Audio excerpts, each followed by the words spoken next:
The best game of 2026 came out on May 27th. It has a 90+% rating. It costs $18, and there is a very good chance you have never heard its name.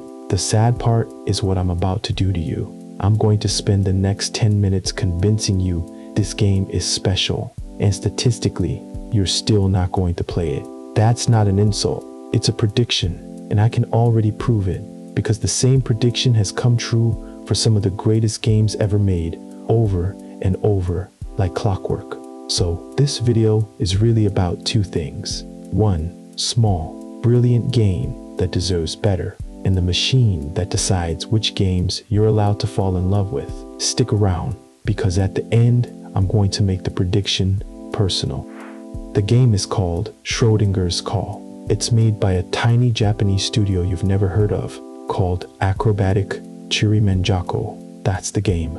It's a visual novel that plays out like turning the pages of a picture book. Phone calls, human connection, pain, and salvation at the end of everything. No combat, no skill tree, no map to clear. It came out this May, and the people who found it responded the way people respond to very few games. It sits at very positive, with reviews that read less like consumer feedback and more like people describing something that happened to them.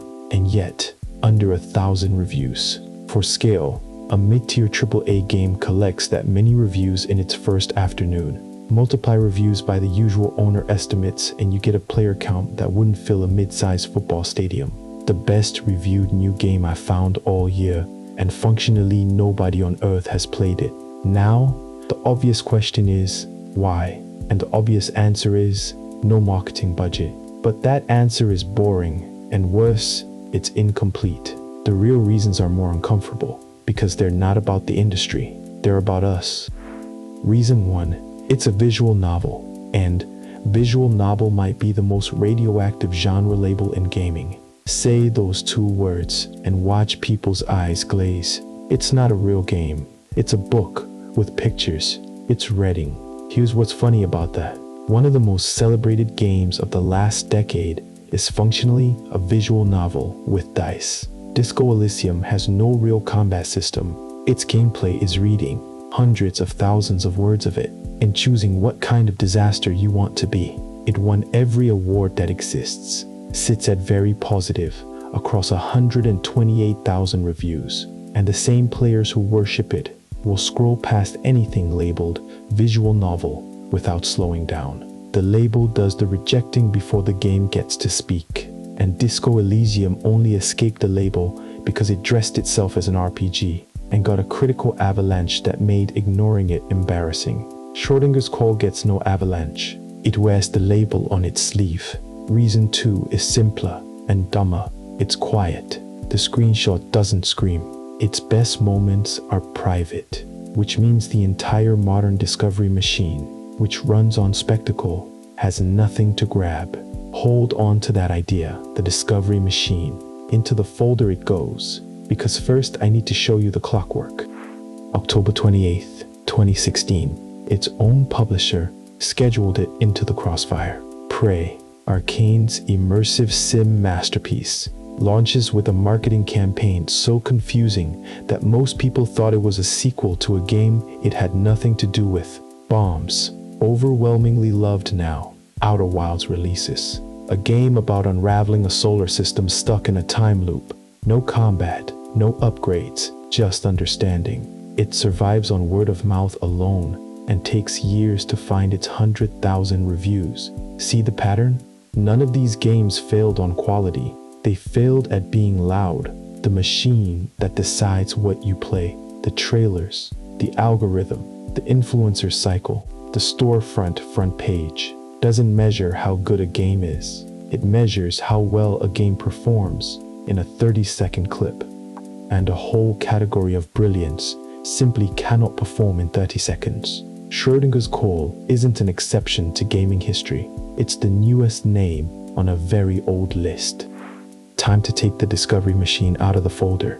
Here's the uncomfortable mechanism nobody wants to say plainly. Steam's front page runs on velocity, sales momentum, wishlist spikes, concurrent players. YouTube, and TikTok run on watch time, which means spectacle, which means the quiet game loses before the race starts. Streamers can't stream a game whose whole point is a private emotional gut punch. A 2-hour VOD of someone reading and quietly crying is not content, and honestly, it shouldn't be. Some things aren't performances, so the quiet game gets no velocity, which means no front page, which means no velocity. And here's the cost, the real one. Every time a Schrödinger's core sells 4 figures while a mediocre open-world checklist sells 4 million, a memo gets written somewhere. Fewer quiet games get greenlit. Publishers learned a lesson the market taught them, and the market never even knew it was teaching. We say we want original games. We put games as art in a million video essays, and then the actual art releases in May, priced like 2 sandwiches, and we let it disappear in 3 weeks. The machine isn't malicious, it's just death, in exactly the frequency where a certain kind of masterpiece sings. Which brings me back to my prediction, and to you. At the start, I predicted you won't play it. Here's the personal part. I almost didn't either. It sat in my discovery queue for a week. I scrolled past it twice, and the second time I remember thinking, looks interesting, while my thumb was already moving. What finally made me stop was embarrassingly small. One review that said something like, "I called my mother after finishing this." That's it. And that's when I understood the only counter machine that has ever worked. Disco Elysium broke the visual novel curse because enough people made loving it louder than the label. The machine measures noise, so the only rebellion is being noisy about quiet things. So here's the flip. My prediction only holds if you do what I almost did. Play it. Don't play it. Honestly, this was never really about one visual novel. But the next time something small and strange and brilliant crosses your feed and your thumb is already moving, one stranger saying so out loud, that's the whole machine running in reverse. So let's run it right here. What's the best game you've ever played that nobody talks about? Name it in the comments. Say one sentence about why. Somebody scrolling past will stop, and you'll never know what happened, but it will. Thank you for watching to the end, genuinely.